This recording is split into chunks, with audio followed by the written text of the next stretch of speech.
The Man That Corrupted Hadleyburg by Mark Twain. Part 4. At home, the Richardses had to endure congratulations and compliments until midnight. Then they were left to themselves. They looked a little sad, and they sat silent and thinking. Finally, Mary sighed and said, "Do you think we are to blame, Edward? Much to blame?" And her eyes wandered to the accusing triplet of big banknotes lying on the table, where the congratulators had been gloating over them and reverently fingering them.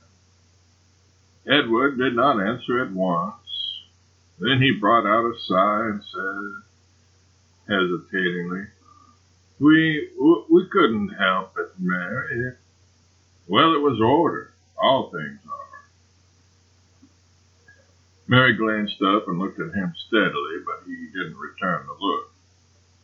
Presently she said, "I thought congratulations and praises always tasted good, but it seems to me now, Edward, well, are you going to stay in the bank?" "No." "Resign?" "In the morning, by note. It does seem best." Richard bowed his head in his hands and muttered, "Before, I was not afraid to let oceans of people's money pour through my hands, but, Mary, I am so tired, so tired. We will go to bed." At 9 in the morning, the stranger called for the sack and took it to the hotel in a cab. At 10, Harkness had a talk with him privately. The stranger asked for and got 5 checks on a metropolitan bank drawn to bearer, 4 for $1,500 each and 1 for $34,000. He put one of the former in his pocketbook, and the remainder, representing $38,500, he put in an envelope, and with these he added a note which he wrote after Harkness was gone.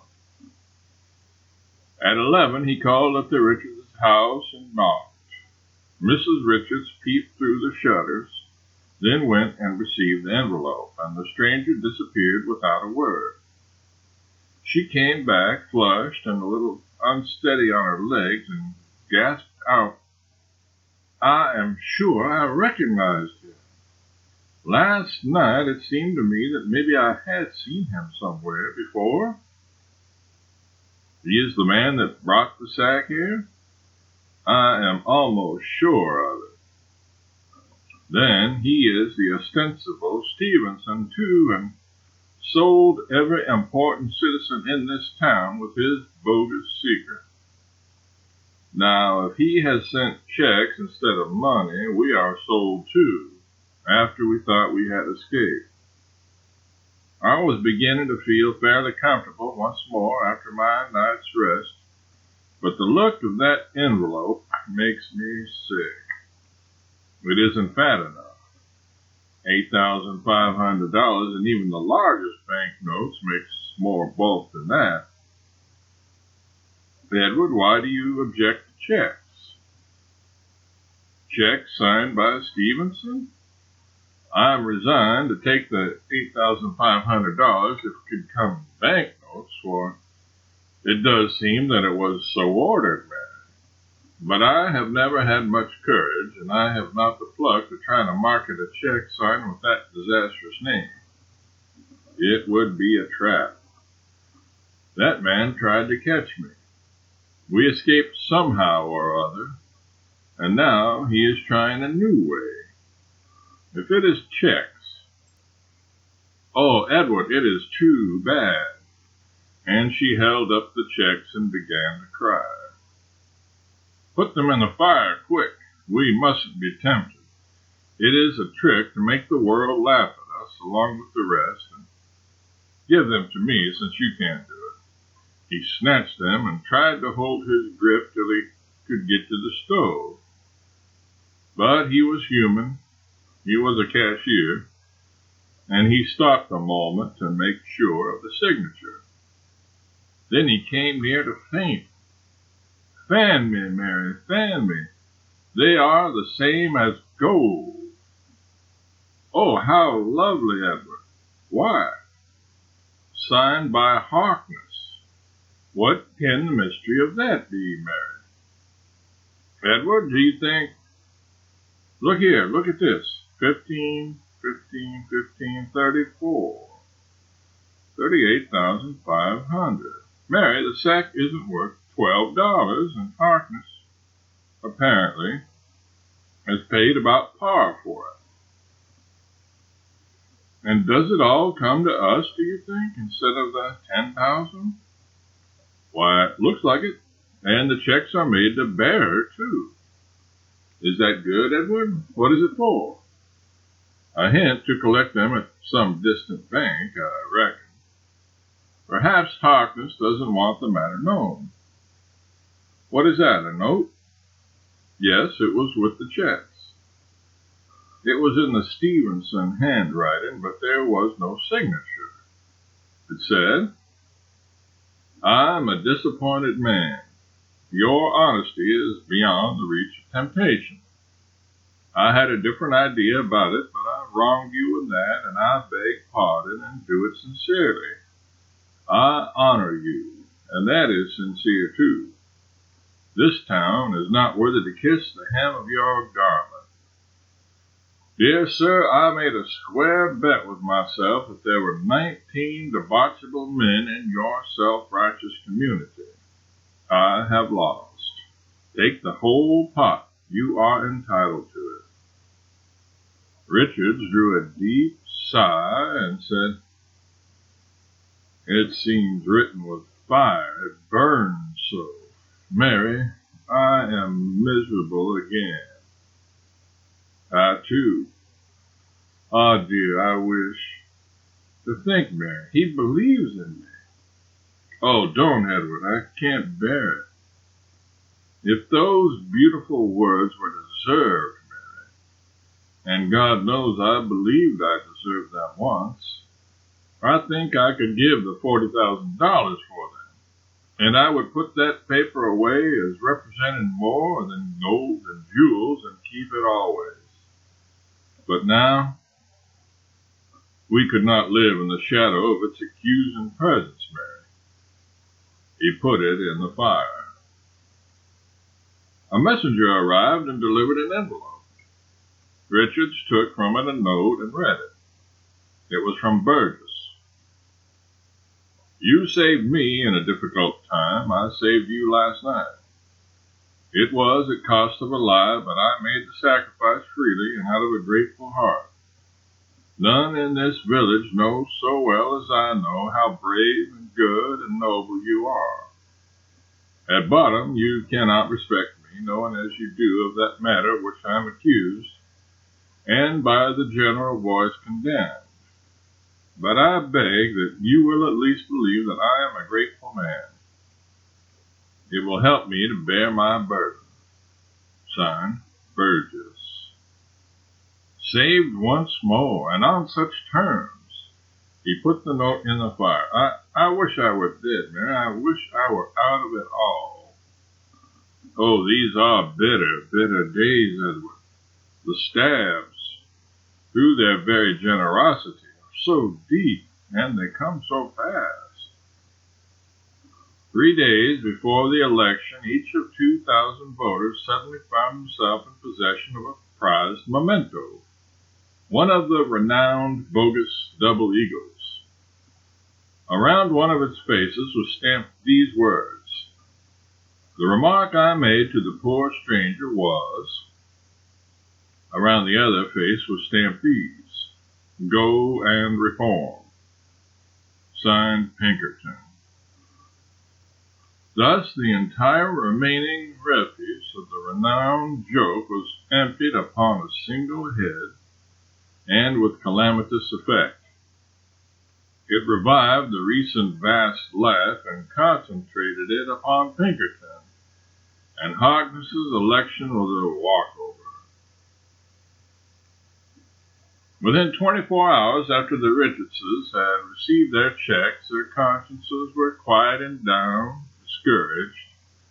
The old couple were learning to reconcile themselves to the sin which they had committed. But they were to learn now that a sin takes on new and real terrors when there seems a chance that it is going to be found out. This gives it a fresh and most substantial and important aspect. At church, the morning sermon was of the usual pattern. It was the same old thing said in the same old way. They had heard them 1,000 times and found them innocuous, next to meaningless, and easy to sleep under. But now it was different. The sermon seemed to bristle with accusations. It seemed aimed straight and specially at people who were concealing deadly sins. After church, they got away from the mob of congratulators as soon as they could and hurried homeward, chilled to the bone at they did not know what. Vague, shadowy, indefinite fears. And by chance they caught a glimpse of Mr. Burgess as he turned the corner. He paid no attention to their nod of recognition. He hadn't seen it, but they did not know that. What could his conduct mean? It might mean, a dozen dreadful things. Was it possible that he knew that Richards could have cleared him of guilt in that bygone time, and had been silently waiting for a chance to even up accounts?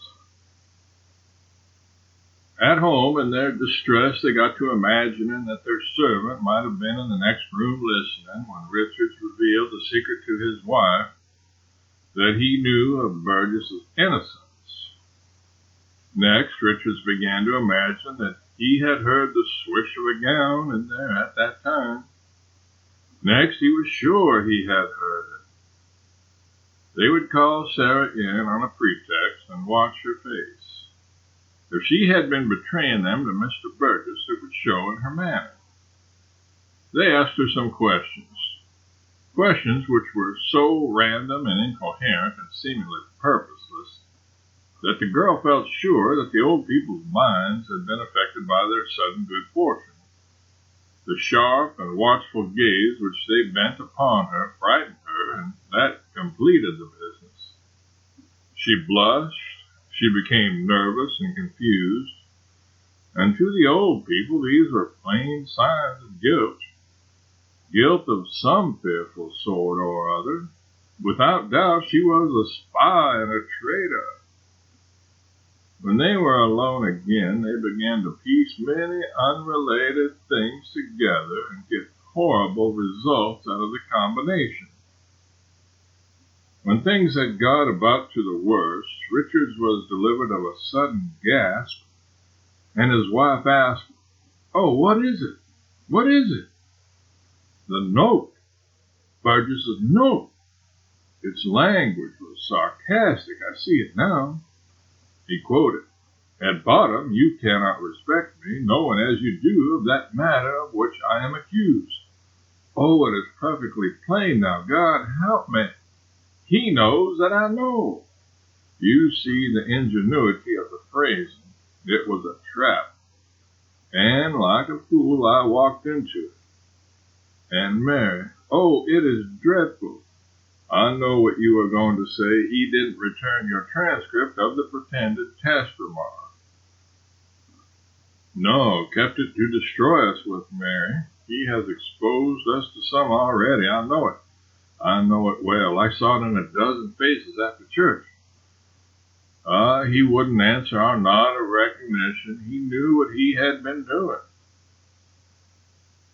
In the night, the doctor was called.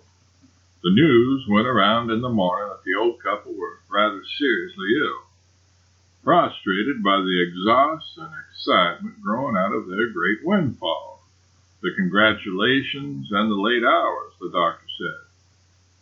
The town was sincerely distressed, for these old people were about all it had left to be proud of now.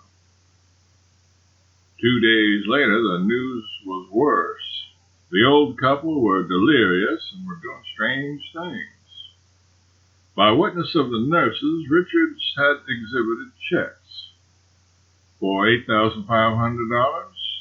No, for an amazing sum, $38,500.